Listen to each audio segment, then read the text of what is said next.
Nagsimula ang movie sa isang takot na batang lalaki na tumatakbo sa gitna ng ulan at nagtago siya sa loob ng imburnal. At pagkatapos ay sinilip at kinuha siya ng isang diablong matandang babae.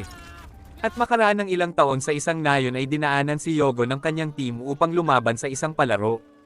Pagkaalis nila Yogo ay inutusan ni Sir T ang anak niyang babae na si Woolen na dalhin ang naiwan na tumbler ng kanyang pinsan. Ayaw ni Woolen dahil nag-a-apply siya ng scholarship online. Ngunit nang sabihin ni Sir T na dadagdagan ko ang baon mo bukas ay agad na din siyang pumayag. Pagkabigay ni Woolen ng tumbler ay sinabi niya kay Yogo na, sasabay na lang ako mamaya sa inyo pag-uwi dahil kulang na ang pamasahe ko. Samantala nang bumagsak si Dewo dahil sa pagsulyap niya kay Woolen, kaya't si Yogo ang ipinalit sa kanya upang lumaban. At natalo ang team nila Yogo dahil hindi niya ipinasa ang bola kay Anas.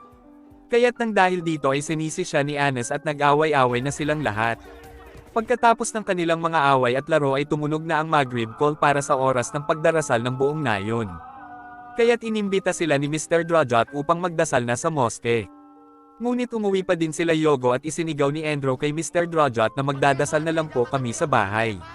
Samantala ay nakita ng nagbinata ng si Adi sa unang wakto Maghrib na nagkulay pula na naman ang kalangitan. At sa sasakyan ay sinabi ng team nila Yogo na pipilayin ko si Anas at sana maparalisa na siya habang buhay. At pinagbawalan naman ng driver si Woolen nang sabihin niya na nanood lang ako sa pagkatalo niya at sana mamatay na talaga si Yogo. Pagkatapos ay bigla silang may nasagasaan na isang lalaking duguan. At dahil sa sobrang takot, kaya't tinagpan nila ng mga dahon ng saging ang katawan ng lalaki. Samantala ay tinawag si Woolen ng bangkay ng lalaking nasagasaan nila kanina. At paglingon ni Yogo ay nakita niya na biglang nawala na lang si Woolen sa harapan ng sasakyan. Samantala ay makikitang tila nawawala sa sarili si Woolen habang sinusundan niya ang nasagasaan nilang lalaki. At pagkatapos ay bigla siyang sinaniban ng matandang diablo. At sa gitna ng kagubatan ay naghiwa-hiwalay sila Yogo at Andrew upang mahanap nila si Woolen. At habang naghahanap ay nakita ni Andrew ang demonyong matanda. Samantala ay nakita na ni Yogo na umiiyak si Woolen habang nakaupo. At paglingon sa likod ay nakita niya na inambaan siya ng bato ni Woolen.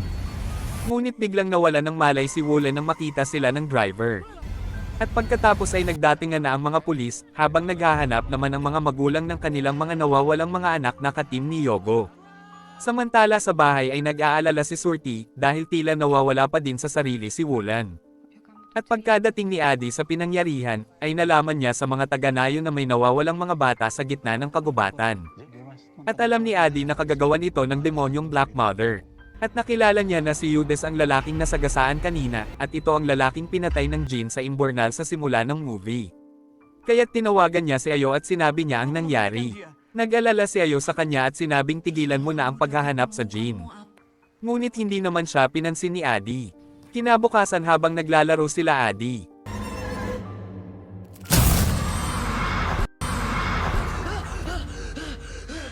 At nang magising ay agad siyang uminom sa kusina. At paglabas ay nakita niya si Woolen na may pinapatay na isang pusa. At pagkatapos ay bigla siyang sinugod nito habang may hawak na isang kutsilyo. At pagtingin niya sa kwarto ay nakita niyang natutulog si Woolen. Kinabukasan ng dahil sa takot ni Yogo kay Woolen ay napaihi siya sa salawal. Samantala sa gubat ay sinabi ni Omen kila Hansip at Joko na may kinalaman ang pagkawala nila Andrew sa demonyong nandudukot ng mga bata, gaya ng sinabi ng kanyang tatay nung security guard pa ito sa nayon. At laking takot nila nang makakita sila ng mga patay na mga pusa sa gitna ng kagubatan. Samantala ay sinita at hinanap ni Anas kay Yogo si Andrew, at pagkatapos ay biglang sumagot si Woolen at sinabi na, mamaya bago dumilim ay susunduin na kayo ni Andrew. At sa CR ay agad na pumasok si Dewo sa isang banyo nang marinig niya si Anas. At nakita ni Anas ang demonyong matanda sa salamin nang maghilamos siya. At nang bigla siyang atakihin ng kutsilyo ni Woolen ay lumabas si Dewo.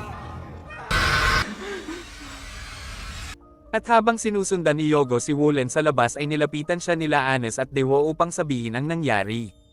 Nangyari din sa akin iyan, inatake din ako ng kutsilyo ni Woolen. At nang sundan nila ang mga nagtatakbuhang mga tao, ay nakita nila ang nakakadiring binalatan at pinatay na pusa. At naalala ni Yogo nang makita niya si Woolen na may pinapatay na isang pusa dati. Kaya agad siyang umuwi upang tingnan si Woolen sa kanilang bahay.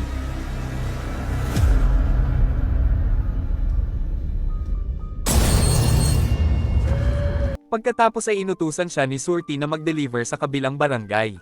At habang papaalis ay nakita niya na nagkakagulo na ang mga tao upang itago sa bahay ang kanilang mga anak bago dumilim. Samantala ay sinabi ni Anas sa cellphone kay Ton nang atakihin siya ng kutsilyo ni Wulan. Hindi ba't narinig mo na sinabi niya na susunduin daw tayo ni Enro bago dumilim? Hayaan mo lang dumating si Enro, hindi naman ako natatakot sa kanya. At pagkababa ng cellphone.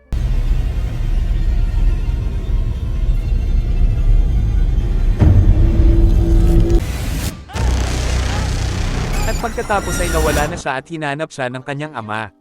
Samantala nang dahil sa takot dahil dumidilim na ay tinawagan ni Anas si Dewo. Ngunit hindi naman makasagot si Dewo dahil nagdarasal ito. At laking takot ni Anas nang makita niya sa pinto si Enro at ang mga nawawalang mga kasama nito. At nang sagutin ni Dewo ang cellphone, ay narinig niya na takot si Anas habang nagsisisigaw at sinasabi ang pangalan nila Enro. Kaya't nagmadali siyang pumunta sa bahay nila Anas, at sa daan nang makita siya ni Yogo ay sinabi niya na inaatake nila Enro si Anas. At pagkadating nila sa lugar nila Anas,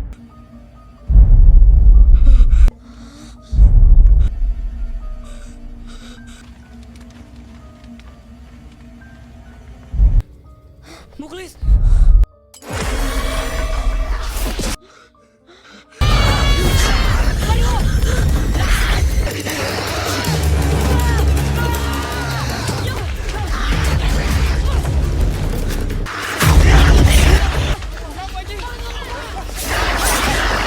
at agad silang pinasakay ni Adi upang makaligtas sila mula sa pag-atake nila Enro. Pagkatapos ay binalikan nila Enro ang nagmamakaawang si Anas at ang mga naghihingalong mga katim nito. At ilang sandali ay dumating si Wulan at makikitang lumabas at lumutang sa kanyang likuran ng matandang demonyo. Samantala ay sinabi ni Adi kila Yogo na ang Umo Sibyan na umaagaw ng kaluluwa ng mga bata ang may kagagawa ng nangyari kila Wulan at Enro.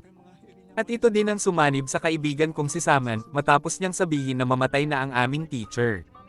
At pati ako ay muntik na ding maging host nito, at buti na lang dahil nailigtas ako ni Ayo at ng kanyang tito Karta. Kinabukasan ay nakita ng isang taga-nayon ng mga dogo ang bangkay nila Anas at ng mga katim nito. Pagkatapos ay sinabi sa cellphone ni Surti kay Yogo na patay na sila Anas. Kaya't napaiyak silang dalawa ni Dewo dahil sa kanilang nalaman. At nang malaman ni Adi ay sinabi niya sa dalawa na, pupunta ako sa libing at kailangan yung ilagay ang mga anting-anting na ito sa mga pinto sa bahay ni Wulan. At susunod ako sa inyo upang palayasin ang jin sa kanyang katawan. At sa libing ay sinubaybayan ni Adi sa di kalayuan si Wulan. At laking takot niya nang biglang lumitaw ito sa kanyang tabi. Sinabi niya na papatayin kita, tingnan natin, dahil kung di mo ako mapapatay ay ang mga bata ang papatayin ko at kakainin ko ang kanilang mga kaluluwa. At bigla na itong napunta ulit sa tabi ng security guard. Samantala ay inilagay na nila Yogo at Dewo ang mga anting-anting sa mga pinto at bintana sa bahay ng kanyang tita Surti. At pagka-uwi ni Surti ay napaiyak at inakap sila nito. At napasigaw ng malakas si Wulan nang makita niya ang mga anting-anting na nakasabit sa pinto. At pagkadating ni Adi ay agad niyang dinasalan si Wulan upang mapaalis niya ang matandang demonyo sa katawan nito. Ngunit pinigilan siya nila Aman dahil sinabi pala ni Wulan kay Aman na si Adi ang dumudukot sa mga bata.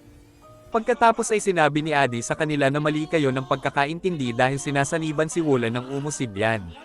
Ngunit hindi naman siya pinaniwalaan ng tatlo. At makikitang agad nang tumakas sila Yogo. Samantala sa labas ay galit na galit ang mga taga-nayon kay Adi. At sa loob ay laking gulat ni Aman dahil inamin ni Adi sa kanya na ang tatay mo ang tumulong sa akin nang saniban ako ng jin noon. Samantala sa moske ay tinawag ni Wulan ang lahat ng mga bata sa nayon. At makikitang tila sinaniban na nagpunta na sementeryo sila Yogo at Dewo pati na ang lahat ng mga bata. At nagkagulo na ang mga magulang dahil nagkawalaan na ang kanilang mga anak. Pagkatapos ay pinasok at inatake na nila Enro sila Aman. At pinakawalan na niya si Adi, at agad nang pumunta si Adi sa sementeryo upang iligtas ang mga bata. At nang papatayin na ng matandang demonyo ang mga bata, ay sinabi ni Adi na kaluluwa ko na lang ang kunin mo, at palayain mo si Wulan at ang mga bata dahil wala silang kasalanan. At nang saniban siya ng Umo Sibyan ay sinabayan niya ng dasal at sinabi na, ang Diyos ang pinakadakila. At dahil dito ay unti-unti nang nawala ang sanib ng lahat ng mga bata. Pagkatapos ay lumundag na sa tubig si Adi upang matapos na din ang mga pagsanib ng Umo Sibyan. At makikitang nag-akapan na sila Wulan at Yogo pagkatapos nilang maging normal. Kinabukasan habang naghahagis sila ng mga bulaklak ay sinabi ni Adi sa sulat niya kay Ayo, na salamat sa pagiging mabuti mong kaibigan, at ginawa ko ito upang matapos na ang lagim ng umasibyan sa ating nayon. At sa wakas ay malaya na ako sa takot na gumugulo sa akin.